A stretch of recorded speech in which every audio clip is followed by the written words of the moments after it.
Em nome do Pai, do Filho e do Espírito Santo. Amém. Inspirai, Senhor, as nossas ações, ajudai-nos a realizá-las, para que em vós comece e para vós termine tudo aquilo que fizermos. Por Cristo, Senhor nosso. Amém. Santa Maria, Mãe de Deus, rogai por nós. Em nome do Pai, do Filho e do Espírito Santo. Amém. Muito bem, continuamos o nosso curso a respeito de Nosso Senhor Jesus Cristo. Quem é Jesus? E estamos tentando, aqui um pouco às apalpadelas, transmitir para vocês aquilo que é o grande mistério da encarnação, através daquilo que é a linguagem canônica que a Igreja adotou para transmitir esse mistério. Vocês estão notando que o nosso curso ele está procurando ser um pouco mais empenhativo do que simplesmente uma catequese básica. Aí você diz assim, mas padre, por que é que o senhor está se aventurando por esse negócio assim, filosófico? Para quê? Bom, exatamente porque a Igreja adotou canonicamente, oficialmente, magisterialmente, uma linguagem filosófica. E se a gente não tiver uma mínima noção de filosofia, a gente nunca vai realmente entender como a Igreja definiu o dogma. Nós vamos ficar sempre em alto mar, dizendo assim, poxa vida, mas o que quer dizer mesmo que Deus se fez homem? Aí a gente põe nossa imaginaçãozinha para funcionar e a gente termina imaginando absurdos. Por quê? Porque o que Deus fez é inimaginável. Não quer dizer que não dê para a gente perceber algo, colher algo desse mistério racionalmente para aprofundar. Mas nós temos que realmente fazer um esforço racional para que, com a luz natural da razão, as coisas fiquem mais claras e a gente colha melhor os frutos na hora de rezar, na hora de nos unirmos a Jesus com a luz sobrenatural da graça. Então, nós estamos aqui fazendo aquilo que é nos mantermos na linguagem da Igreja. E qual foi a linguagem da Igreja? Veja, nós já falamos, o mistério da união hipostática. Que mistério é esse? É um mistério no qual nós professamos o seguinte: em nosso Senhor Jesus Cristo, nosso Salvador e Redentor, existe uma única pessoa e duas naturezas. Uma única pessoa divina e duas naturezas perfeitas. A natureza humana e a natureza divina. Essas duas naturezas não estão misturadas, mas, ao mesmo tempo, não estão separadas. Vamos aqui tentar ver as coisas de forma bem básica. Você que não tem preparação filosófica, você fica pensando, mas padre, qual é a diferença entre pessoa e natureza? O que é isso? Primeiro, a palavra natureza é um conceito filosófico que responde à pergunta o que é. O que é esta coisa? Atenção, daí você já está percebendo que a palavra natureza está sendo usada aqui de um jeito que não é a forma como as pessoas usam hoje em dia. O que é natureza para as pessoas hoje em dia? Natureza é um macaquinho pendurado lá na árvore. Ai, que beleza a natureza. A natureza, ecologia, etc. Não é, essa palavra não está sendo usada desse jeito. Nós estamos falando de uma natureza. Quer dizer que é aquilo que faz com que uma coisa seja aquela coisa. E quando nós usamos a palavra pessoa, estou respondendo a uma outra pergunta. Não é mais o que é, mas eu estou respondendo a pergunta quem é. Tá? Então, por exemplo, se eu pergunto a respeito da sua mãe, vamos supor, sua mãe estava grávida de você. Ela deu à luz. Qual é a pergunta que eu vou fazer? Eu vou fazer a pergunta: quem é seu filho? Ou seja, quem é essa pessoa? Assim, é o João, é o Antônio, é a Maria. Eu não vou perguntar para sua mãe o que é que a senhora pariu. Porque é evidente, se ela é um ser humano, ela deu à luz a um ser humano. Então, são duas coisas, duas perguntas diferentes. Quem é e o que é? Ora, se Jesus é Filho de Deus, o que é um Filho de Deus? Se Deus tem um filho, e esse filho é verdadeiro Filho de Deus, ele só pode ser Deus eterno. Ou seja, da mesma natureza do seu Pai eterno. Então, nós sabemos que em Deus existe uma trindade. São 3 pessoas e uma só natureza. Esse é o dogma da Santíssima Trindade. Eu pergunto, o que é? E a resposta é Deus. Mas quem é? É o Pai. Quem é? É o Filho. Quem é? É o Espírito Santo. Esse é o dogma da Trindade. Uma natureza, 3 pessoas. Mas existe o dogma da encarnação, que é o que nós estamos estudando agora. Ou seja, uma dessas pessoas eternas, o Filho, quem? A segunda pessoa, o Filho, o Verbo eterno, o Logos. Uma dessas pessoas, que é uma pessoa divina, eterna, se encarnou. Ou seja, a partir da encarnação, eu pergunto, quem é? É a segunda pessoa da Santíssima Trindade. Uma pessoa. Mas o que é? É Deus eterno, consubstancial ao Pai. É Deus de Deus, luz da luz. Deus verdadeiro de Deus verdadeiro, gerado, não criado, consubstancial ao Pai. Por ele todas as coisas foram feitas.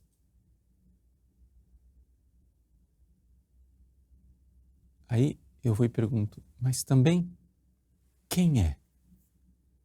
É o Filho. Mas o que ele é mais? Ele é Filho verdadeiro da Virgem Maria.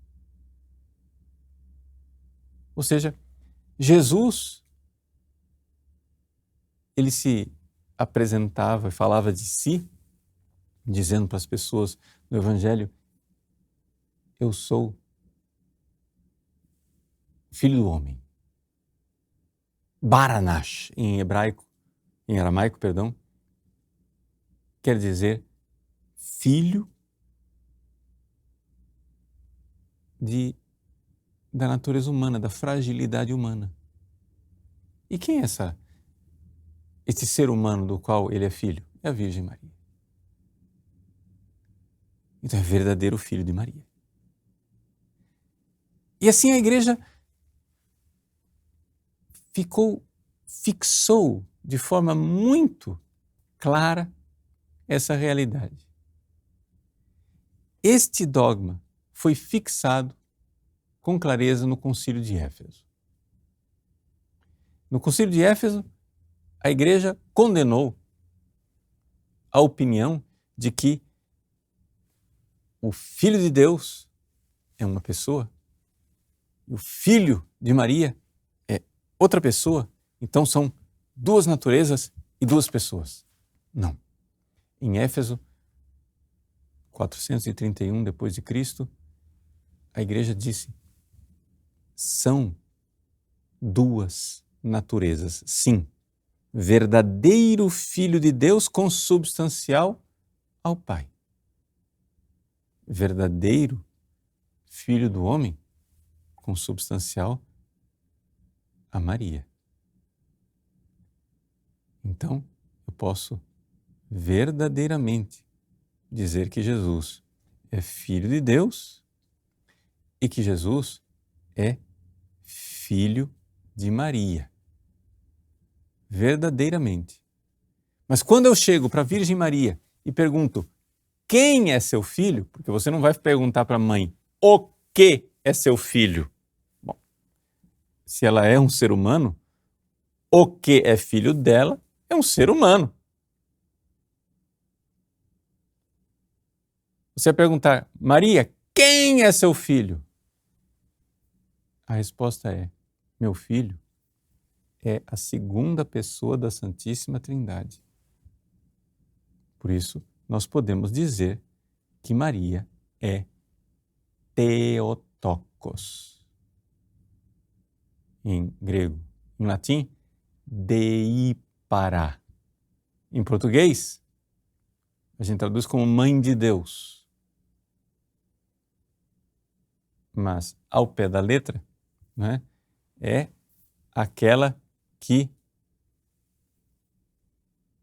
pariu, deu à luz, trouxe ao mundo Deus.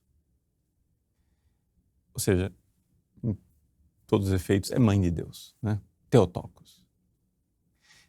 Então vejam só, isso dói aos ouvidos, por exemplo, dos protestantes. Por quê? Porque os protestantes têm todos essa tendência nestoriana. Quando a gente reza a Ave Maria e diz assim, né? Santa Maria, Mãe de Deus, rogai por... aquilo dói num protestante. O protestante fica apavorado. A primeira parte da Ave Maria, eles até aceitam, porque mais ou menos está na Bíblia. Ave Maria, cheia de graça, o Senhor é convosco, bendita sois vós entre as mulheres, bendito é o fruto do vosso ventre, Jesus. Até aí. Mas a segunda parte, Santa Maria, Mãe de Deus. Não. Deus não tem mãe. Deus é eterno.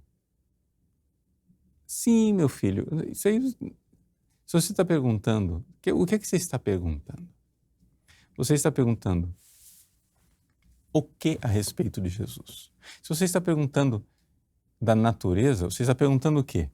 Se Maria gerou a natureza divina de Cristo? Resposta: é claro que não. Quem gerou o Filho eterno foi o Pai desde toda a eternidade. Porque aqui nós estamos falando de natureza divina. Agora, quem gerou a natureza humana aqui nesse mundo por uma intervenção divina, por um milagre, com o poder do Espírito Santo, foi uma mulher. Então Jesus é verdadeiro Filho de Deus, verdadeiro Filho de Maria. O que ele é? Filho do homem. O que ele é? Filho de Deus. Agora, quem ele é? É a pessoa do Filho eterno. Só tem uma pessoa em Jesus, não são duas pessoas. E essa forma meio difícil, assim, da gente expressar, porque são termos filosóficos, é a regra canônica da Igreja. Então é importante você entender que nós não podemos sair dessa linguagem. Várias razões pelas quais nós não podemos sair dessa linguagem. A primeira delas, é que esta linguagem, que é uma linguagem, sim, que a igreja foi lá buscar na filosofia e adaptar a linguagem para expressar o dogma, ela é uma linguagem que nos coloca com os pés no chão da realidade, ou seja, nós estamos falando do ser, como as coisas são de verdade. Então, não é uma linguagem de mitos. Nós estamos aqui realmente descrevendo as coisas como elas são. Jesus é realmente Deus verdadeiro consubstancial ao Pai, homem verdadeiro consubstancial a nós. Não são duas pessoas, é uma só pessoa, duas naturezas.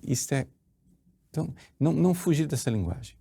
Os protestantes, há muito tempo, né, já desde de Lutero, começaram a ter uma certa aversão à linguagem dos concílios.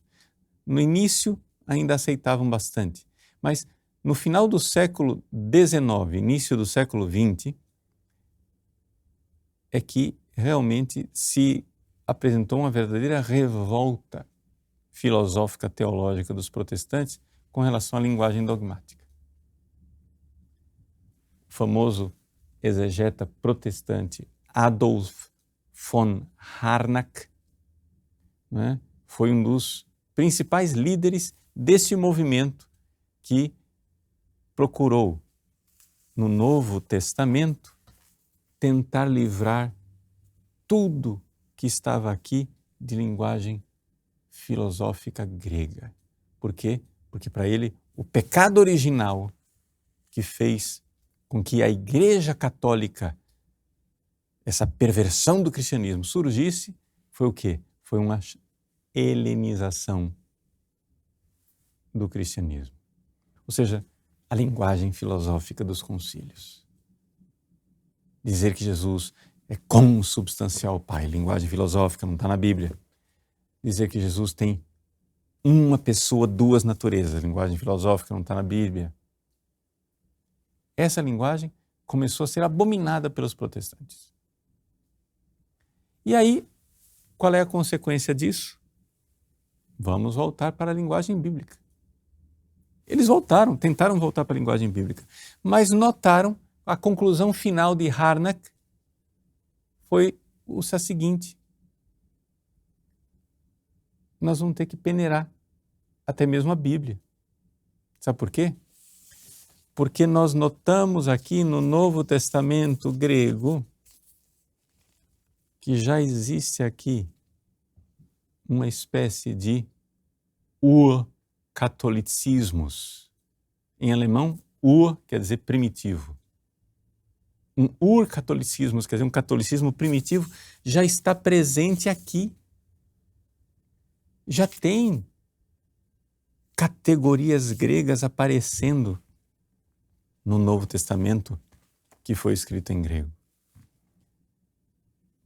Pode parecer uma descoberta meio estúpida, mas se o Novo Testamento foi escrito em grego, como é que não vai ter categorias gregas? Mas até hoje, você vê que o protestantismo, exatamente porque rejeita o dogma católico, você vê claramente que quando eles querem voltar, eles voltam para uma espécie de Antigo Testamento cristão. Essa é a doença básica dos protestantes. Deixa eu explicar para você.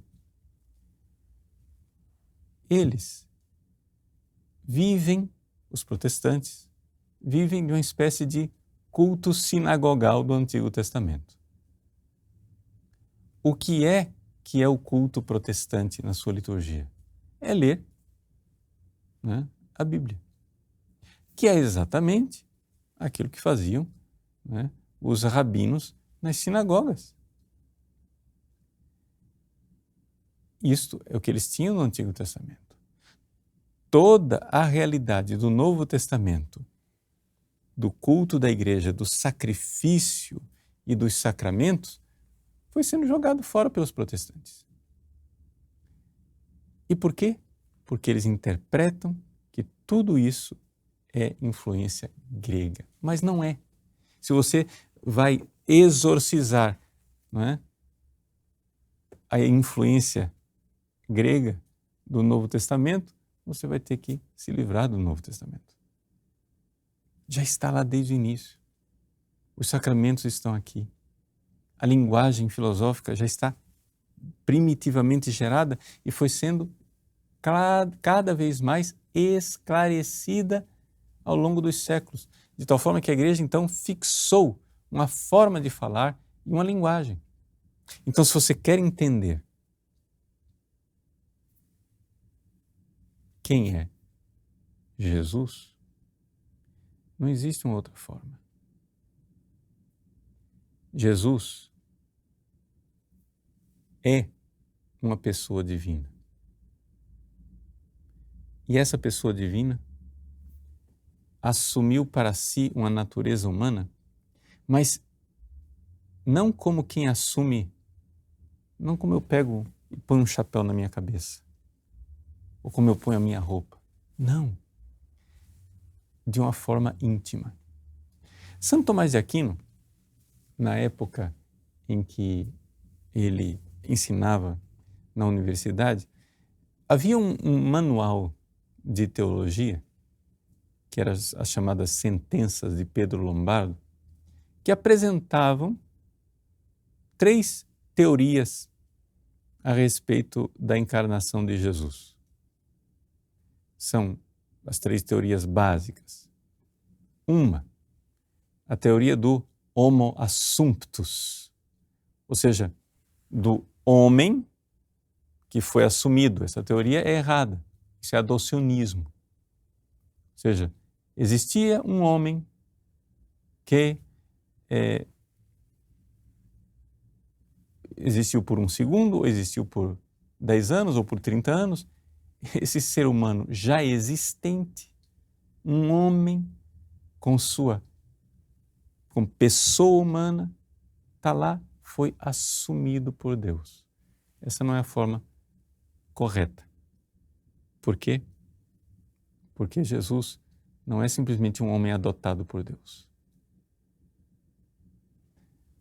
A segunda teoria, que é a teoria correta, é a teoria da união substancial.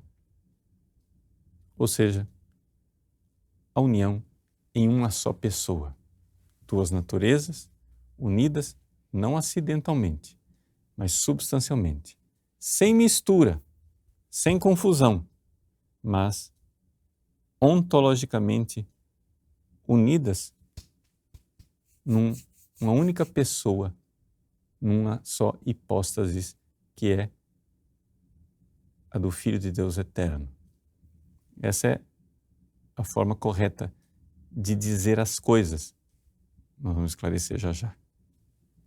E a terceira teoria é a teoria do habitus.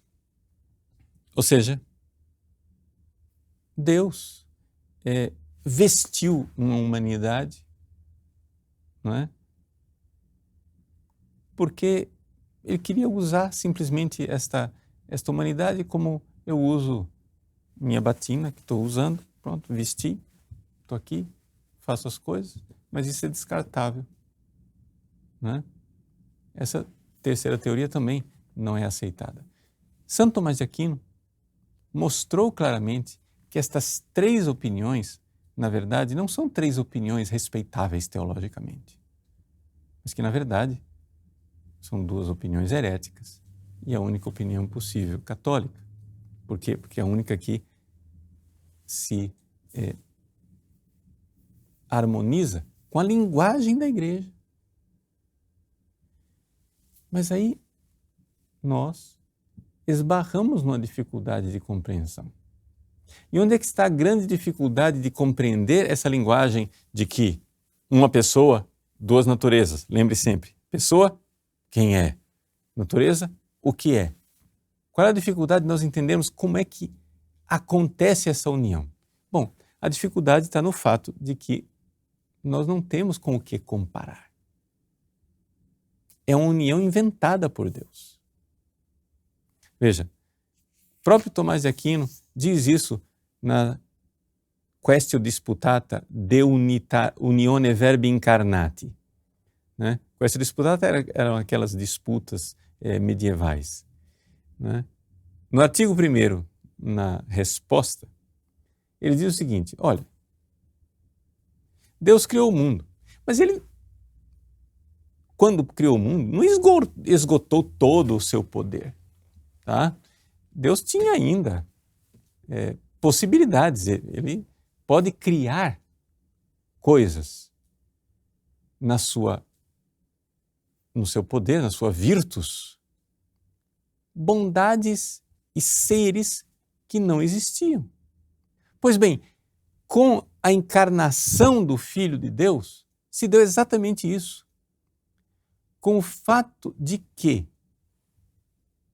Deus se fez homem, Deus fez uma união, criou uma união entre Ele e a natureza humana que não existia antes.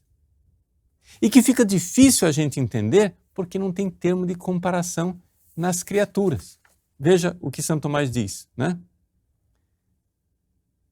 Ele pode, per infinitam suae virtutis, pela sua infinita virtude, per infinitatem suae virtutis, potuit facere novum modum unionis. Deus podia fazer um novo modo de união. Quam vis ad hoc, embora para esse modo de união, in creaturis nullum sufficiens exemplum inveniatur. Ou seja, nas criaturas, embora, para entender isso, essa união, não se encontra nenhum exemplo nas criaturas. E por que não se encontra nenhum exemplo nas criaturas? Vamos lá. Aguenta firme, é filosófico agora, mas é importante. Porque nas criaturas não existe nenhuma união substancial que preserve integramente as duas naturezas unidas. Deixa eu explicar. Existem uniões acidentais, que é uma união acidental, linguagem filosófica. Quer dizer o seguinte, eu uno duas coisas, mas as duas coisas continuam sendo elas mesmas, ok? Por exemplo, se você é casado, você é unido à sua esposa. Você continua sendo você, ela continua sendo ela. Não houve uma mistura de duas naturezas de tal forma que agora vocês são uma terceira entidade, né? Ou seja, quando as pessoas se casam, o marido não é fagocitado pela mulher e se torna uma terceira coisa. Não. Continua sendo duas pessoas unidas. Esta união, né, é uma união espiritual. Eu não estou dizendo que ela não existe. Estou dizendo que ela não faz parte da sua substância. De tal forma que quando a sua mulher morre, Deus me livre que ela morra, né? Não estou desejando isso. Mas se a sua mulher morre, você continua íntegro. Claro, você vai sofrer tudo isso, ótimo. Mas você continua sendo você. Tanto que pode até casar de novo. Então, é uma união que não é substancial. É uma união acidental. Mas na natureza das criaturas, não existem só uniões que são acidentais, onde tem uma natureza aqui, outra natureza aqui, se unem, mas continua, como se as duas estivessem coladas com esparadrapo, né? Só foi amarrado uma na outra, mas uma coisa continua uma coisa, outra coisa continua a outra. Né? Eu amarro um negócio na outra, pronto.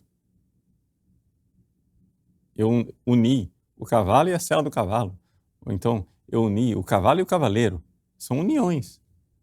Os dois estão operando juntos. Ou o cavaleiro, um bom cavaleiro, ele salta obstáculos. Estão unidos. Mas se o cavalo ficar doente e morrer, o cavaleiro não fica doente e morre necessariamente. Né?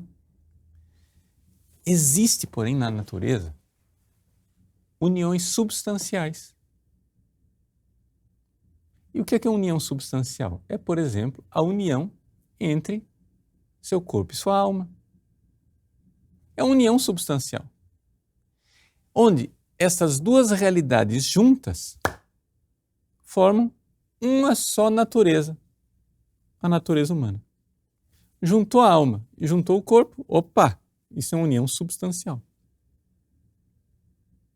Se tirar a alma do corpo, aconteceu alguma coisa de muito grave e sério, de tal forma que aquela natureza não é mais a mesma. Tudo bem que a alma, por suas próprias qualidades, continua existindo, mas o que acontece é que a natureza humana, ela é corpo e alma. E a morte é o desfazer de uma união substancial onde você desfez aquela natureza. Ok? Tudo bem. Então, você viu aí, ó, linguagem filosófica. Existem uniões acidentais, uma coisa continua uma coisa, outra coisa continua outra coisa. Existem uniões substanciais, onde as duas coisas, na verdade, formam uma só natureza. Até aí, nós temos exemplo na natureza. O problema de Jesus, não é problema, né? O problema de entender Jesus, ou seja, entender a encarnação, é que é uma realidade que nós não temos exemplo, não temos com o que comparar, porque nós estamos falando de uma união substancial, onde as duas naturezas continuam íntegras, sem se misturar. Então, aqui que está a dificuldade. Não é uma união moral. Ou seja, a natureza humana, na pessoa de nosso Senhor Jesus Cristo, ela não está unida à natureza divina só moralmente, como os santos. Só para esclarecer, quando eu falo de união moral, o que é isso? União moral é uma união de vontades, entendeu? Você pega os santos, a vontade deles é fazer a vontade de Deus. A vontade deles praticamente, digamos assim, desaparece, continua sendo uma pessoa humana. Se você pergunta, quem é? É São Paulo. Quem é? É São Francisco. Quem é? É Maria. São pessoas humanas. Mas eles estão tão unidos a Jesus, sobrenaturalmente, numa conformidade de vontade, que São Paulo pode até dizer, vivo. Quer dizer, sou eu mesmo. Mas não eu. Cristo vive em mim. E essa é a tragédia do protestantismo. Ou seja, o protestantismo, ele abandonou a linguagem canônica, a linguagem filosófica, a linguagem dos concílios. E o que é que aconteceu? 99,9% dos protestantes terminam tratando Jesus como se ele fosse simplesmente um homem no qual Deus habita. Ou seja, a união entre a natureza humana e a natureza divina é somente uma união moral. Isto chama-se nestorianismo. Veja, Santo Tomás de Aquino, na sua Suma contra os gentios, ele diz assim, que se a encarnação fosse a realidade de que Deus habita, que a palavra de Deus habita num ser humano, isto já acontece desde o início do mundo em todos os justos.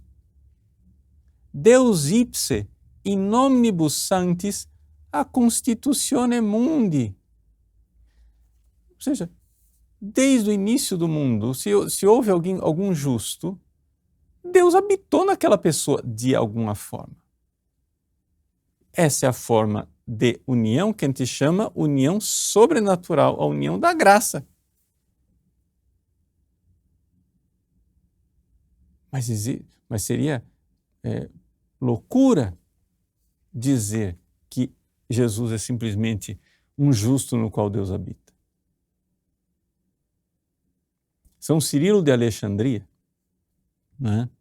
Uma obra chamada Quod Unus Sit Christus, que o Cristo é um. Ele diz, né, que os nestorianos falam do Filho de Deus, Logos, e do Cristo, Filho de Maria, como duas pessoas diferentes.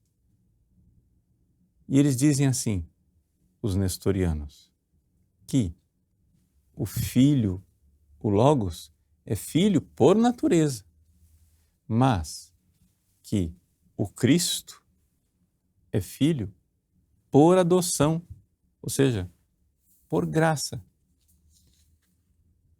Aí São Cirilo de Alexandria diz assim, mas nós, por graça, somos filhos e somos participantes da natureza de Deus. Então, qual é a diferença entre nós e Jesus? A linguagem dele é até mais contundente. Charitigar kai remeis huioi kai teoi. Nós somos chariti, por graça, huioi, filhos, kai teoi, e deuses. Então, se é simplesmente um negócio de que Jesus é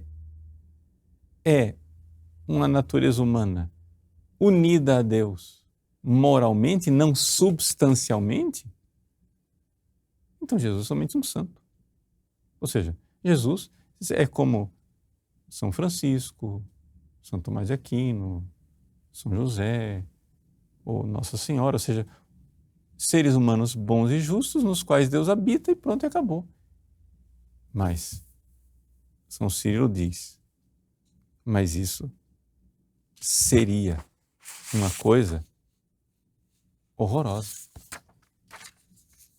Ou seja, isso seria absolutamente abominável de nós pensarmos que Jesus é somente isso. Então aqui é que está a maravilha da linguagem canônica da Igreja. Ou seja, a linguagem dos concílios nos ensina que existe uma forma de união, que nós chamamos de união hipostática, que é difícil de conceber. Filosoficamente, nós precisamos aprofundá-la se quisermos. Mas ela consiste no seguinte: Deus se uniu a uma natureza humana. Mas sem mudar essa natureza humana na sua própria essência. Continua o homem igual a nós em tudo. Então a natureza divina e a natureza humana estão unidas, mas não acidentalmente, substancialmente. Estão unidas, mas sem misturar uma com a outra para virar uma terceira coisa. Estão distintas. E essa é a linguagem do Concílio de Calcedônia, né? Ou seja, o Concílio de Calcedônia diz que um só e mesmo Cristo, Filho, Senhor e unigênito, reconhecido em duas naturezas. Essas duas naturezas, nele, existem sem confusão e sem mudança. Ou seja, não virou uma amálgama. Não é que a natureza humana mudou e virou uma terceira coisa.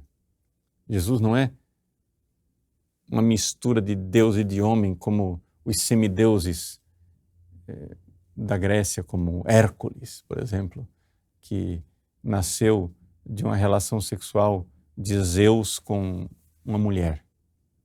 Aí nasceu Hércules, uma mistura entre Deus e homem. Não, não foi isso que aconteceu.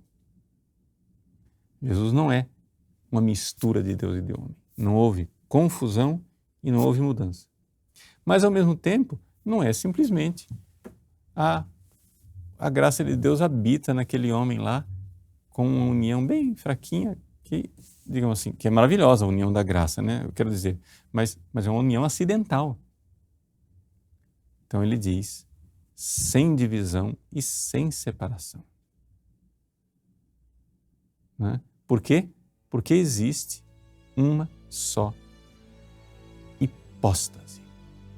Ou seja, são duas naturezas, duophysesin, en duophysesin, em duas naturezas, kai en mian hypostasin. Numa só pessoa, uma só hipóstase, que é a união substancial. Essa é a linguagem canônica que a Igreja nos ensina e na qual nós devemos permanecer. Deus abençoe você. Em nome do Pai, do Filho e do Espírito Santo. Amém.